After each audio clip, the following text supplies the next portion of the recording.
एक व्यक्ति है बाइबल में, उस व्यक्ति के बारे में ध्यान करेंगे। अगर आपके पास बाइबल है तो निकाल लीजिएगा। जस्ट मैं रेफरेंस बताता हूँ, उस वचन को आप अपने व्यक्तिगत प्रार्थना में उसको देखते हुए आप लोग समझ लीजिएगा। आदम के जीवन में आदम जो नाम है, आदम के अलावा परमेश्वर ने आदम को कुछ दूसरे और भी नाम दिए थे। देखिएगा, जब परमेश्वर ने मनुष्य को बनाया, आदम को अपने हाथों से बनाने के बाद एक नाम आदम पड़ा। और ये आदम के नाम से ही हम लोग जानते थे पहले, आदम आदम आदम। जब भी उसका नाम प्रचार होता है, आदम के नाम से हम क्या करते, बुलाते। लेकिन आदम को आदम के नाम से एक बहुत सुंदर नाम दिए थे परमेश्वर, इससे भी बहुत बड़ा नाम दिए थे। वो नाम क्या है? अगर आप लोग मेरे साथ लूका रचित सुसमाचार का 3 अध्याय का 38वां पद को पढ़ते हैं, वहां पर ऐसे लिखा गया है, और वह यनोश का, और वह शेत का, और वह आदम का, और वह परमेश्वर का पुत्र था। यानी कि आदम को केवल आदम नाम नहीं है, बल्कि आदम के एक और भी नाम था। लूका ने उसको जिक्र करता है, परमेश्वर का पुत्र। जी मित्रों, यहाँ पर मान के चलिए मेरा नाम अलग होगा, तुम्हारा नाम अलग होगा। यहाँ पर बैठे हुए हर एक नाम इस संसार में पहचानने के लिए एक अलग अलग नाम दिया होगा। लेकिन आपके इस नाम से पहले ही आपको एक नाम परमेश्वर ने दिया है। आप सब परमेश्वर के पुत्र हैं। देखिए, यहाँ पर आदम के पुत्र नहीं लिखा गया है, लेकिन आदम परमेश्वर का पुत्र है। जी प्रियो, बाइबल बताता है कि जो लोग भी परमेश्वर के आत्मा के अनुसार चलाए चलते हैं, वो सब परमेश्वर के पुत्र है या परमेश्वर के पुत्रियां हैं। हमें वो नाम जरूरत है, मैं परमेश्वर का पुत्र हूं। इसलिए देखिएगा, जब यीशु मसीह संसार में आए थे, बपतिस्मा लेते समय में पानी में डूब के जब यीशु मसीह ने पानी से ऊपर उड़ जाते हैं, तो आसमान से पवित्र आत्मा कबूतर के समय आता है। आसमान से जो आवाज निकलता है ना, जो पिता का एक आवाज निकलता है, वहां पर भी परमेश्वर ने यीशु का नाम इस्तेमाल नहीं किए। वहां पर परमेश्वर ने कहा, आप लूका का 3 अध्याय 17 पद को जाके पढ़ते हैं तो, यह मेरा प्रिय पुत्र है करके। जी, संसार में अगर सबसे बड़ा नाम अगर किसी का है, वो नाम कौन सा है? हम नाम को रखने के लिए हमारे बच्चों को या संसार में हो, दुनिया भर का समय लेते हैं, और कई सारे इंटरनेट में, फेसबुक में, यूट्यूब में, दोस्तों से, रिश्तेदारों से, है ना, कई लोग भगत से, पास्टर से, ये सब बहुत सारे विद्वानों से जाके पूछते हैं कि हमारे बच्चों को क्या नाम रखना चाहिए, है ना। खोज के, उसको देख के, उसका मीनिंग समझ के उसके बाद नाम रखते हैं। लेकिन नाम रखना बहुत इंपॉर्टेंट नहीं होता है। नाम परमेश्वर ने भी हमें दिया है, और नाम के अनुसार हमें जीना बहुत जरूरत होता है। चलिए, बचपन में हम लोग कैसे चाहिए वैसे जीवन बिताएं, लेकिन जब हम लोग समझदार हो चुके हैं, उस नाम के अनुसार हमारा जीवन होना चाहिए। यहाँ पर परमेश्वर ने बताया कि ये मेरा प्रिय पुत्र है, यीशु मसीह। क्योंकि परमेश्वर के पुत्र के एक स्वभाव अलग ही ढंग से रहना चाहिए। अगर आपको भी परमेश्वर मेरा पुत्र करके बुलाते हैं, तो मेरा और आपका भी स्वभाव क्या होना चाहिए, उस ढंग से बनना चाहिए। सिंपल से समझना है तो समय नहीं, यहाँ पर सिंपल से समझ लीजिएगा। बाइबल में रोमियो की किताब में लिखा गया है कि जो भी परमेश्वर के आत्मा के चलाए चलते हैं, वो सब परमेश्वर के पुत्र हैं। आपको जो यहाँ पर रहने वाले लोगों को अलग अलग नाम है, इससे अलावा परमेश्वर खुद अगर आपको वो नाम देना है, उस नाम से अगर परमेश्वर आपको पुकारना है, तू मेरा पुत्र है, ये मेरा पुत्र है, तो हमें और आपको भी क्या करना है, पवित्र आत्मा के चलाए में चलने के लिए कोशिश करना चाहिए। संसार के चलाए में नहीं, संसार के शरीर के चलाए में नहीं, बल्कि पवित्र आत्मा के चलाए में हम क्या करना चाहिए, चलना चाहिए। वचन क्या कहता है, परमेश्वर क्या कहते हैं, परमेश्वर की योजनाएं क्या है, परमेश्वर की इच्छाएं क्या है, वो सारा चीज को समझकर हमें परमेश्वर के पुत्र के नाम को लेना है। इसलिए प्रियो, आदम को आदम के अलावा परमेश्वर के पुत्र का नाम दिया गया था, लेकिन आदम उस ढंग का जिंदगी नहीं बिताया। आदम केवल आदम ही बनकर रहा। लेकिन परमेश्वर ने आदम नाम देने से पहले या आदम को बनाने से पहले आदम का नाम को तय किया था, ये मेरा पुत्र है, पुत्र है, मेरा पुत्र है, मेरा सन है करके परमेश्वर बुलाते थे। फिर ऐसे एक नाम को रहने वाले एक आदम जो है, एक क्षण में उस नाम का महत्व को भूल गया और अपने जीवन को कहीं और लेके गया। अभी आगे बताऊंगा मैं। इसलिए प्रियो, परमेश्वर आपको जो इस संसार में तुम्हारे माता पिता हो या तुम्हारे रिश्तेदार हो, जो नाम दिया ना, इससे भी बढ़कर एक बड़ा बढ़िया नाम दिया है, आप मेरे पुत्र हैं, परमेश्वर के पुत्र। उस नाम से आपको जाना जाना चाहिए, लोग आपके नाम से जाना जाना चाहिए। यहाँ पर अच्छे अच्छे नाम रखते हैं। मान के चलना मेरा नाम है मंजुनाथ, मुझे बपतिस्मा देने के बाद इमानुएल दिया गया है। इमानुएल का मतलब क्या है? परमेश्वर मेरे साथ है ना। अगर इमानुएल नाम रखा हुआ संसार में रहने वाले सबके नाम देखिएगा, है ना। कुछ लोग यलिया रखे रहते हैं, कुछ लोग पतरस रखे रहते हैं, कुछ लोग यीशु रखे रहते हैं, कुछ लोग अंद्रियास रखे रहते हैं, कुछ लोग मरियम रखे रहते हैं, कुछ लोग ऐसे अलग अलग अलग रूत का नाम रखे रहते हैं, है ना। कुछ अलग अलग नाम रखे रहते हैं। इतना अच्छा बाइबल का नाम रहता है, लेकिन उनकी जिंदगी देखो, उनके उनके जैसा रहेंगे नहीं। पतरस का नाम रखते हैं, पतरस के जैसे नहीं रहते हैं, है ना। याकूब का नाम रखते हैं, याकूब के जैसे नहीं रहते हैं। अब एक बार देख लीजिएगा, इतने अच्छे अच्छे नाम रहता है, लेकिन उनके अनुसार उनकी जिंदगी रहेगा ही नहीं, पूरा अपोजिट में रहेंगे, है ना। उतना मतलब अपने जीवन को क्या करते हैं, उसका नाम का महत्व वो जानना ही नहीं चाहते हैं कि मुझे ये नाम क्यों रखा गया है और मैं इस नाम के अनुसार मेरे जीवन को बदलना है, चलाना है करके भूल जाते हैं। अपना पहचान को भूल जाना एक सबसे बड़ी हमारे जीवन में गलत स्वभाव होता है। इसलिए आदम को आदम के नाम से अलावा एक नाम दिया गया था, परमेश्वर के पुत्र। हमें भी वो नाम दिया गया है, हमें भी परमेश्वर देते हैं। रोमियो का 8वां अध्याय 14 पद को जाके पढ़ते हैं, आप भी परमेश्वर के पुत्र हैं जब आप परमेश्वर के चलाए चलते हैं। अगर आप शैतान के चलाए चलते हैं या अगर आप शरीर के ही चलाए चलते हैं, तो परमेश्वर उस नाम को आपको नहीं देना चाहते। आप शैतान के पुत्र हैं ना। जब हम इस संसार में अगर कोई शैतान के चलाए चलते हैं, पाप के चलाए चलते हैं, या शैतान के इच्छाओं के अनुसार जिंदगी बिताते हैं, परमेश्वर के आत्मा के विरोध में जीवन बिताते हैं, वो परमेश्वर का पुत्र कैसे कहलाया जाएगा? वो तो शैतान का पुत्र है ना। शैतान का बेटा है, शैतान का बेटिया है। हमें ये बैठ के सोचना है कि प्रभु, मैं शैतान के चाल में चल रहा हूं क्या? अगर आप उस चाल में हो तो आपको सीधा एक नाम दिया जाता है, आप शैतान के पुत्र हैं।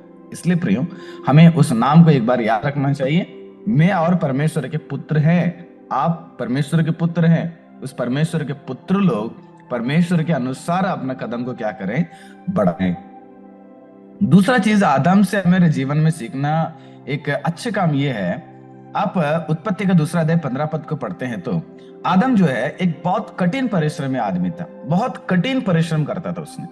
आप देखिएगा 2 का 15 पढ़ते हैं, तब यहोवा परमेश्वर आदम को लेकर आदन की वाटिका में रख दिया कि वह उसमें काम करे और उसकी रक्षा करे। और दूसरा अध्याय का 19वां पद को जाके पढ़िएगा, दूसरा अध्याय का 22वां पद को जाके पढ़िएगा। आदम इतना हार्ड वर्क था। पहले परमेश्वर ने आदम के वाटिका में बनाकर आदम को कहा, तुम इस वाटिका में काम करना और इसको रक्षा करना। पहला आदम ने आदम के वाटिका में काम करना है, वहां पर खेती काम करना चाहिए और वहां पर हर एक पेड़ पौधों को रक्षा करना चाहिए। आदम के वाटिका को सिक्योरिटी गार्ड होना चाहिए। पहले वहां पर खेती काम करना है, दूसरा वहां पर सिक्योरिटी गार्ड करना है, तीसरा परमेश्वर ने जब हवा को बनाने के बाद आदम के पास लेके आ जाते हैं, तो हवा को भी क्या करता है? आदम ने लेकर हवा को भी अपने लाइफ में पार्टनरशिप बनाकर वो उसको भी मेंटेन करता है। और बाइबल बताता है कि वह कभी भी थका नहीं, वो काम करते ही रहा। एक दिन भी परमेश्वर, आप मुझे इतना क्यों परिश्रम दिए हो? परमेश्वर ने जीव जंतु को बनाकर परमेश्वर ने आदम के पास लेकर आए। एक शेर को लेके आए, उसका नाम, एक गधा को लेकर उसका नाम रखा, इसके एक बालू को लेकर उसका नाम रखा। दुनिया में इतने लाखों करोड़ों के हिसाब से जीव जंतु है, वो सबको आदम के पास लेकर आई। एक बार बैठ के सोचिए प्रियो, कितना समय लगा होगा और कितना थका होगा आदम ने। बैठ के सुबह से लेकर रात तक उसका नाम रख रहा है, ऊपर से गार्डन का काम करना पड़ेगा, ऊपर से उसका रक्षा भी करना पड़ता है और साथ में उसका पत्नी को भी संभालना पड़ता है। ये सारा परिश्रम को आदम ने अकेला क्या कर दिया? निभाया। लेकिन आदम के साथ आदम को मदद करने वाले परमेश्वर थे।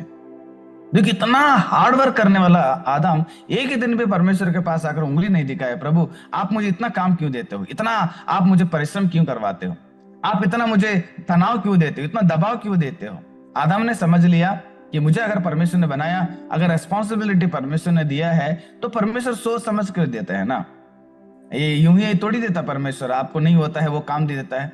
हम आलसी हो जाते हैं, हम मनुष्य इतना आलसी है। मैंने एक भाई से कहा, भैया अगर आप इतना उम्र हो गया है, आप एक काम करो, एक 6-7 हजार के लिए आप कोई काम नहीं कर रहे हैं, आप जाओ होटल, एक होटल में जाइएगा, होटल में जाके कम से कम आप कुछ नहीं पढ़ाई किए हो, कम से कम प्लेट धोने का हो गया, टेबल साफ सुथरा करने का, वहां पर काम कीजिएगा, हम दिलाएंगे आपको काम, 7-8 हज़ार रुपये यूं ही मिल जाएगा। उसने बोला नहीं नहीं नहीं, हम पूछना नहीं चाहते, आराम से बैठेंगे, बैठकर हम लोग गले को संभालना है, यानी कि पैसा का संभालना चाहता है वो। अरे तुम कुछ पढ़ाई नहीं किया भैया, आप कैसे वहां पर गले में बैठ जाएंगे? और दूसरे होटल में कैसे आपको गले देंगे? तुरंत कैश काउंटर तोड़ी देंगे आपको। तो इसलिए आपको वही काम करना पड़ेगा, वो भी काम कोई छोटा नहीं है, या वो भी काम कोई घृणा का नहीं ना।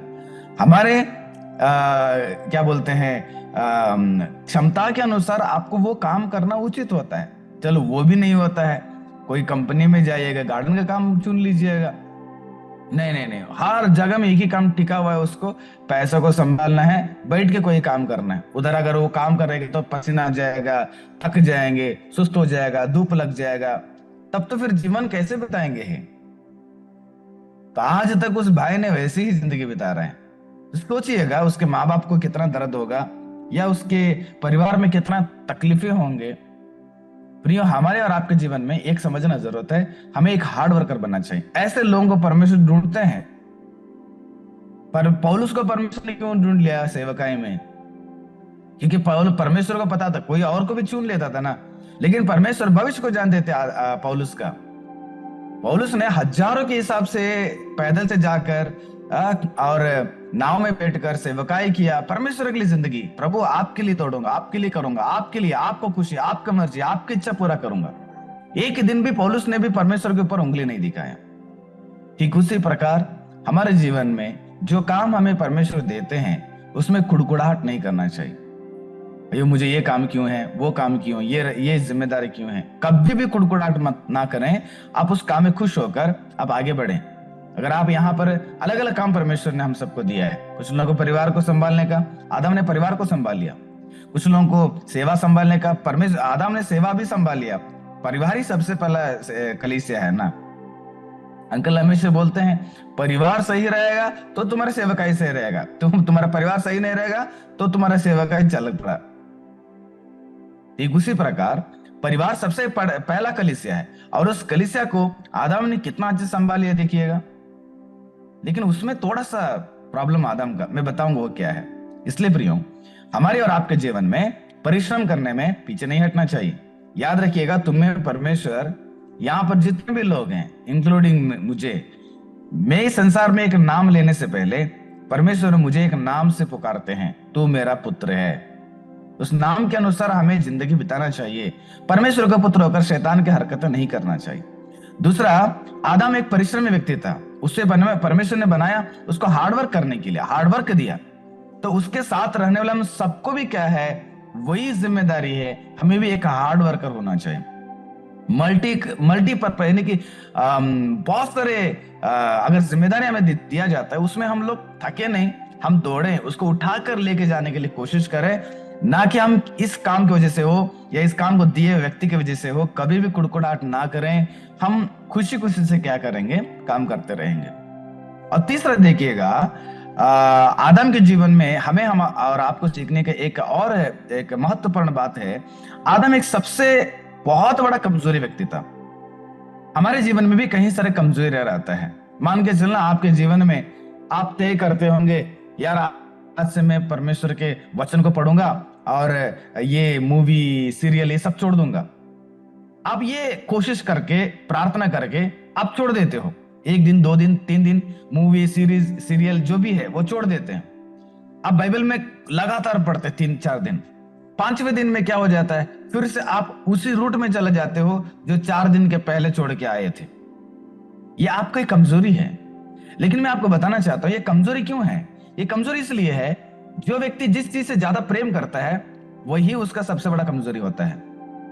हद से ज्यादा परमेश्वर को छोड़कर किसी वस्तु या किसी मनुष्य, किसी चीज को हमें प्रेम नहीं करना चाहिए। बाइबल में यही बताया गया ना। बाइबल को पूरा पढ़िएगा। हद से ज्यादा या परमेश्वर से ज्यादा कोई चीज को, कोई वस्तु को, चाहे कोई मनुष्य को अगर प्रेम करते हो परमेश्वर से ज्यादा, वह तुम्हारे लिए पाप ठहरता है, वह तुम्हारे लिए एक मूर्ति पूजा के बराबर होता है। आदम के जीवन में भी सबसे बड़ा कमजोरी यह है पत्नी, है ना। पत्नी सबसे बड़ा कमजोरी, इतना प्रेम करता था पत्नी को, उसने एक दिन गलत सिखाया और उस गलत को भी उसने फरका नहीं, जैसे पत्नी बनाया बताई वैसे तुरंत उसको क्या कर दिया, स्वीकार कर लिया। प्रियो, मैं एक एग्जाम्पल बताना चाहता हूं कि आदम के जीवन में एक पत्नी को प्रेम करना गलत नहीं था, लेकिन पत्नी को परमेश्वर से भी ज्यादा प्रेम करना फर्कना चाहिए ना, कि परमेश्वर ने मुझे क्या बताया है, मेरा पत्नी मुझे क्या सिखा रही है, परमेश्वर ने मुझे अपने ग्रंथ में क्या बताया है, क्या सलाह दिए हैं, मेरा पति क्या सलाह दे रहे हैं, परमेश्वर ने वचन में क्या समझाया गया मेरे लिए, और मेरे दोस्त ने मुझे क्या समझा रहा है, मेरे साथ में रहने वाले व्यक्ति ने मुझे क्या समझा रहा है, मेरा क्लोज फ्रेंड्स या क्लोज कोई रिलेटिव है उन्होंने मुझे क्या समझाते हैं, पास्टर जी क्या समझा रहे हैं, बल्कि परमेश्वर ने क्या समझाते हैं। अब एक बार फरकना चाहिए, और हमें फरकना चाहिए कि परमेश्वर को एक तरफ रखना चाहिए और सारा संसार को एक तरफ रखना चाहिए। संसार में कोई भी हो सकता है, चाहे वो मनुष्य हो, चाहे आपको दोस्त हो, तुम्हारा माता पिता पत्नी भाई बहन जितने भी लोग हैं उनको एक तरफ रखिए और उनकी बात को एक बार परमेश्वर के वचन के साथ आप फर्किएगा। इन दोनों के बीच में देखिएगा किसको ज्यादा महत्व देना पड़ेगा। आपको परमेश्वर के ही बात को ज्यादा महत्व देना पड़ेगा, वरना प्रियो आदम के हालत हमारा हो जाता है। आदम के जीवन में पत्नी को ज्यादा मानकर पत्नी को इतना प्रेम किया, पत्नी ने परमेश्वर के वचन को टालकर या परमेश्वर को दूर करके परमेश्वर को थोड़ा सा भी उस बात को कान के अंदर थोड़ा सा भी उसने महसूस नहीं किया कि परमेश्वर इसके फल के विषय में क्या बताया है और शैतान ने क्या बता रहा है, मुझे किसके बात को सुनना चाहिए। शैतान ने उस फल को हव्वा ने उस फल को प्रेम किया और उस फल के वजह से उसने फल खाया और उसको उठा के लाकर आदम को देती है, और आदम ने भी क्या करता है, खा लेता है। अरे यार, मेरा पत्नी अगर फल नहीं खाएगा तो मेरा पत्नी क्या कहती होगी, मेरा पत्नी अगर उस फल को दिया फल को अगर नहीं खाएगा तो मेरा पत्नी बात करना छोड़ देगी क्या, मेरे साथ रहना छोड़ देगी क्या, क्या हो सकता है। ये अपना कल्पना था आदम का, है ना। अगर आदम कोशिश करता कि उसके पत्नी को समझाकर, है ना, समझा सकता था, नहीं लाडला, हमारे जीवन में परमेश्वर को ज्यादा मानना चाहिए। अगर प्रेम से आप बात करते हो, जो भी नाम से हमारा पत्नी को या आपके पत्नी को पुकारते हैं, हम समझा सकते थे आदम ने पत्नी को, नहीं नहीं नहीं, हम ऐसे करना चाहिए, हम परमेश्वर की बात को मानना चाहिए, है ना। नहीं समझाया। हवा का कहां पर हवा, देखिए वो कमजोरी है हवा का जीवन में, लेकिन आदम सबसे बड़ा कमजोरी है, नहीं समझाया पत्नी को। और हवा ने पाप करने के बाद तो नहीं, आपने पाप किया हवा, एक काम करना, चलो हो गया है, परमेश्वर के पास जाके माफी मांग लो। पतरस ने प्रार्थना किया ना, पतरस ने 3 बार झूठ बोलने के बाद परमेश्वर के पास जाकर पछताया उसने, है ना, पछताया, माफी मांगे, इसलिए तो उसको कलीसिया की जिम्मेदारी दिया फिर आगे। लेकिन इस्करियोती यूदा को देखिएगा, उसने पाप किया और तुरंत जाकर क्या कर दिया, फांसी लगा लिया। हमारा परमेश्वर बहुत प्रेम करता है हमसे, हम कितना भी बड़ा गुनाह करें उसे हम माफी मांग कर छोड़ देते हैं, हमें क्षमा देते परमेश्वर। कि कोशिश किया आदम ने कि जाकर पत्नी को समझाएं, पत्नी को लेकर आकर परमेश्वर के सामने घुटने टिकाएं, माफी मंगवाएं, नहीं किया, क्योंकि आदम को कमजोरी था। इसलिए प्रियो, आपके जीवन में क्या कमजोरी है, शायद यहाँ पर रहने वाले सबके जीवन में या कुछ लोगों में नींद की कमजोरी होगा। परमेश्वर से ज्यादा आप नींद को प्यार करते होंगे, परमेश्वर का प्रार्थना, परमेश्वर के वचन से मतलब नहीं, लेकिन हमको सोने से बहुत मतलब होता है, सोना हमको बहुत इंपॉर्टेंट है। कुछ लोगों को पैसा बहुत कमजोरी होता है, परमेश्वर को ज्यादा नहीं मानते, परमेश्वर को छोड़ के जाते हैं कमाई करने के लिए। कितने कलीसिया में देखे हैं संडे आराधना में नहीं आते हैं, क्यों, ड्यूटी गए हैं। एक दिन काम छोड़ देंगे या एक दिन जहां पर काम करते हैं उनसे बातचीत करके अगर काम छोड़ देंगे, क्या दुनिया डूब जाएगा? नहीं, हमें पैसे से मतलब है। हम ये सोचते हैं पैसा रहेगा तो हमारा परिवार बहुत अच्छा चलता है। जितनों के पास करोड़ों रुपया है लेकिन परिवार नहीं चल रहा है, बर्बाद हो चुका है। पैसे से नहीं चलता है प्रियो, परमेश्वर से चलता है। जब तुम्हारे परिवार में परमेश्वर रहते हैं, जब तुम्हारे परिवार में परमेश्वर खड़ा रहते हैं, जब तुम्हारा परिवार के साथ अगर परमेश्वर रहेंगे, उस परिवार कभी भी डगमगाए नहीं, उस परिवार कभी भी कमजोर होगा नहीं, उस परिवार में कभी भी आंसू दुख जितने भी आ जाता है, परमेश्वर वहां पर आपको आगे ढकेलते हैं। इसलिए प्रियो, हमें हमारा कमजोरी को पहचानना पड़ेगा। आपकी कमजोरी को अगर पहचान कर उससे लड़ेंगे नहीं, एक दिन आपको भी आदम के जैसे परमेश्वर से दूर होना पड़ेगा। परमेश्वर बहुत बड़ा श्राप दिया उन लोगों, उस फल के कारण, उस गलती के कारण बहुत बड़ा श्राप दिए। इसलिए प्रियो, परमेश्वर से शिक्षा नहीं पाना चाहिए। हमें अभी पहचानना पड़ेगा कि प्रभु मेरा कमजोरी, चाहे नींद है, चाहे चुगलीपन है, चाहे पाप है, चाहे सिनेमा है, चाहे सिनेमा मूवीज है, या सिनेमा सॉन्ग्स है, या पैसा है, या खैनी गुटखा दारू, क्या मेरा कमजोरी है? आपका कमजोरी क्या है? चुगलीपन, उनके साथ उनके बात को तुरंत मानकर, या अन्य व्यक्ति के बात को मानकर, ये जो परमेश्वर के अंदर नहीं उसके बात को मानकर आप धर्मी लोगों के विरोध खड़ा हो जाते हैं। शायद तुम्हारे परिवार के लोगों के साथ आप लोग विरोध खड़ा हो जाते हैं। पहचानिएगा प्रियो, आपके कमजोरी को पहचानिए और उसको पहचान कर एक परमेश्वर की तरफ मोड़िए। परमेश्वर क्या बोलते हैं? प्रभु आप, मैं समझता हूँ, प्रभु आप मुझे क्या बोलते हो इस विषय पर, ऐसे परिस्थिति को लेकर आप मुझे क्या समझाते हो, आप मुझे बता दो प्रभु। इसलिए प्रियो, आप परमेश्वर से ज्यादा मनुष्यों को, वस्तु को, या कोई भी चीज को, कोई भी परिस्थिति को ज्यादा महत्व ना दें, उससे ज्यादा प्रेम ना करें। प्रेम कमजोरी में नहीं होना चाहिए।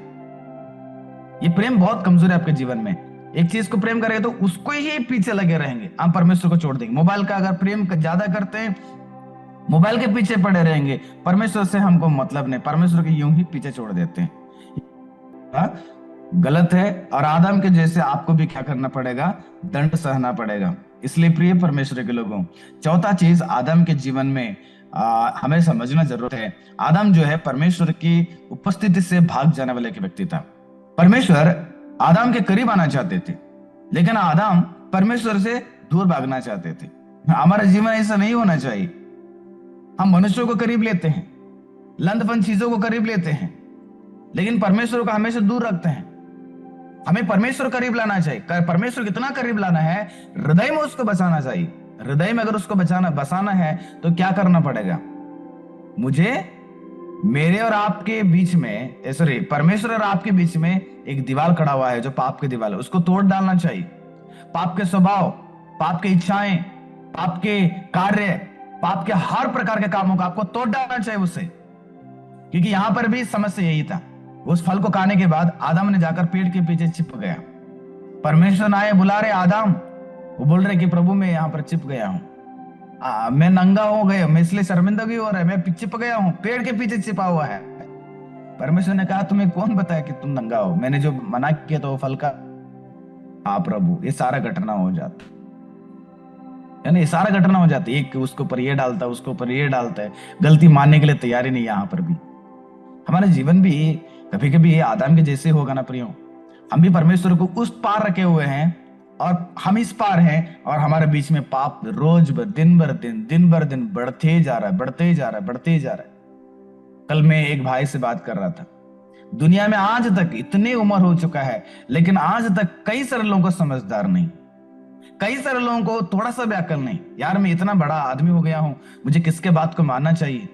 इतना बड़ा बुजुर्ग व्यक्ति हो गया हूं, इतने उम्र हो चुका है, बच्चे शादी की उम्र में हो चुके हैं, लेकिन आज भी छोटे छोटे लोगों के बात को लेकर, छोटे छोटे लोगों के साथ बैठकर उसके बाद इसके बाद उसके बारे में ये सारे गंदगी को क्या करते रहेंगे? फैलाते रहेंगे। इतने बड़े बुजुर्ग लोग होने के बावजूद भी उनके अंदर ये ज्ञान नहीं आ रहा है कि यार 12 साल के यीशु मसीह जब लोगों के बीच में फंस गया था, वचन की बात किया, सवाल को पूछा, जीवन को सिखाया, सत्य को प्रचार किया, मैं इस उम्र में मैं भी ऐसे बातों को बात करूं। जब 3 लोग मिलते हैं, मुझे परमेश्वर की बात को मानना चाहिए, परमेश्वर की बातों को चर्चा करना चाहिए, पवित्रता को चर्चा करना चाहिए। जो मेरे सामने आदमी उसके बारे में बात करना चाहिए, बल्कि तीसरा आदमी के बारे में।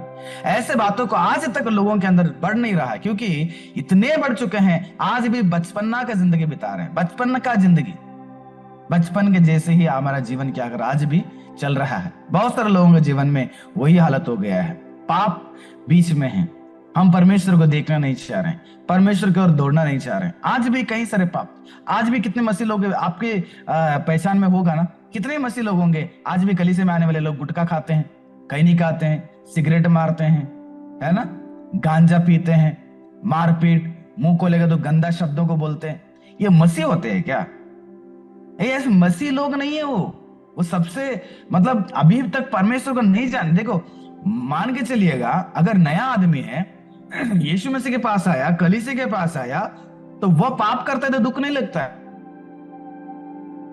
1 साल हो गया, 2 साल हो गया होगा, या पहली नया आत्मा होगा, जब 10 साल 15 साल यार पूर्वजों से प्रभु के मसीह लोग हैं, ऐसे लोगों से ऐसे प्रकार की चीजों को उम्मीद रख सकते हैं हम लोग? बरसों से परमेश्वर को जानते हैं, फिर भी उनका अंदर की बुरा आदत नहीं छुटा हुआ है। कारण क्या है? कारण उनके जीवन में वह उसको तोड़ना नहीं चाहते हैं, उसको हमेशा रखना चाहते हैं। ये आदतों को छोड़ना नहीं चाहते हैं, ये गंदे स्वभाव को छोड़ना ही नहीं चाहते, वो हमेशा उनके साथ में रखना चाहते हैं। पता है आपको वो क्या है आपके जीवन में? वो आपके जीवन में इतना बड़ा दीवार है, आप सोचेंगे छोटा सा तो है। अरे 3 मूवी का तो आदत है, 3 घंटा मूवी तो देखते हैं, दिन में एक ही तो देखते हैं। आपको पता है 3 घंटा मूवी आपके जीवन में कितना बड़ा दीवार खड़ा कर रहा है? परमेश्वर और आपके जीवन में इतना बड़ा दीवार खड़ा करता है कि परमेश्वर को ना आप देख सकते हो, परमेश्वर ना आपको सुन सकता है। इतनी बड़ी दीवार होता है वो। छोटा छोटा झूठ तो है, मैं बोल रहा हूं, कितना बड़ा पाप है पता है? छोटा छोटा झूठ ही आपके जीवन में इतना बड़ा दीवार बनाकर हो जाएगा कि परमेश्वर के आवाज को ना आप सुन सकते हो, तुम्हारा आवाज को परमेश्वर नहीं सुन सकते हैं। इसलिए तुम्हारे बीच में रहने वाले उस दीवार को तोड़िएगा। वो कौन सी दीवार है? जो परमेश्वर से आपको दूर कर रहा है। तो पाप को पहचान कर उसको तोड़ने के लिए कोशिश करें। आखिर प्रियो, मैं आपको बताना चाहता हूं आदम के जीवन से। आदम बहुत अच्छा स्वभाव, मेरे जीवन में बहुत अच्छा लगा ये चीज। आदम जो है पाप किया, गलत किया, इतना सब कुछ हो गया, करने के बाद, इतना होने के बाद उसके जीवन में एक अच्छी आदत क्या था पता है? उसके अनुभव को जो बीत गया रहता है ना प्रियो, जब पीछे हमारे जीवन में जो बीत गया रहता है, जो घटना है, वो हमारे जीवन में इतना फायदेमंद होता है, इतना अच्छी दवा है। आदम के जीवन में जितना बीत गया था ना, वो सारे चीज को देखा, देखने के बाद उनके बच्चों को, उनके पोतों को, उनको परपोतों को, सबको क्या करने लगा? बता बताकर ऐसे एक पीढ़ी को तैयार किया था आदम ने। मस्त आदमी था आदम, इतना मस्त आदमी था। आदम ने जैसे उनको बच्चे पैदा हो गए, उनको परमेश्वर के बारे में बताया। बेटा, जीवन में हमने, यानी कि मैं और आपकी माँ ने बहुत बड़ा गलती की। हमारे देह परमेश्वर ने अपने लिए बनाया था, हमने गलत इस्तेमाल की। आप ये काम करो, जीवन में परमेश्वर को देना, आपका समय को देना, आपका कमाई को देना, आपकी जिंदगी को देना, आपका हर चीजों में परमेश्वर को बंटवारा कर, परमेश्वर को दो, परमेश्वर को दो दो। इसलिए उनके जीवन में देने की आदत बन गया। कैन और हाबिल के जीवन में वो देना शुरू कर दिया परमेश्वर को। एक ने तो अपने को दिया, भेंट को दिया, लेकिन दूसरा व्यक्ति ने अपने को नहीं दिया, केवल भेंट देना शुरू कर दिया। नहीं, परमेश्वर पहले हमें मांगते हैं। देखो, आदम और हव्वा ने जैसे बढ़ने लगे, आदम ने अपने जीवन के अनुभव को बच्चों को बताकर परमेश्वर को देने की आदत को बढ़ा दिया। दे दो परमेश्वर को, इसलिए देने वाले बन गए। उसके बाद तीसरा बेटा पैदा हो जाता है, उसको सिखाया गया कि परमेश्वर को हमेशा हम स्तुति, आदर, महिमा करना चाहिए। आराधना शुरू हुआ, यहोवा के नाम से आराधना शुरू हो गया सेत के बाद। ऐसे उस पीढ़ी को देखिएगा, सीधा आते आते आते सेत से लेकर आपको लगभग लेमेक तक परमेश्वर को ढूंढना सिखा दिया। बाप रे, ऐसे लोग पैदा हो जाते हैं वहां पर। एक हनो को देखिएगा, परमेश्वर के साथ साथ चलने वाले, ये सारे यूं ही आ जाते हैं अपनी आदत उनके जीवन में। ऐसे परिवार को खड़ा कर दिया आदम ने, यानी कि अपने अनुभव को लेकर उनको समझाया, बताकर उन्हें परमेश्वर के अंदर बढ़ाया। इसलिए हमें भी हमारा परिवार को यही चीज को सिखाना चाहिए। हमारे बच्चों को, हमारे पोतों को, हमारे कलीसिया को, हमारे साथ रहने लोगों को परमेश्वर की ओर लेके जाना है, परमेश्वर के बारे में बताना है, और परमेश्वर के लोगों को क्या करना है? इकट्ठा करके तैयार करना। ऐसे लोगों को परमेश्वर आज भी चाहते हैं। इसलिए प्रियो, आदम एक आम आदमी नहीं थे, बहुत ही महत्वपूर्ण आदमी था। ठीक उसी प्रकार आप भी बहुत महत्वपूर्ण आदमी हो। इसलिए प्रियो, आपके जीवन में पहचानिएगा, पहला, परमेश्वर आपको देते एक नाम, आप परमेश्वर के पुत्र हैं।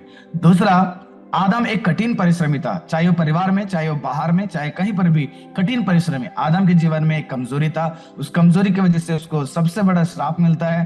परमेश्वर से दूर भागने वाला व्यक्ति था, लेकिन हम परमेश्वर से दूर नहीं भागना चाहिए। और अनुभव को लेकर कई सारे लोगों को दृढ़ किया, खड़ा किया और परमेश्वर नाम को महिमा किया।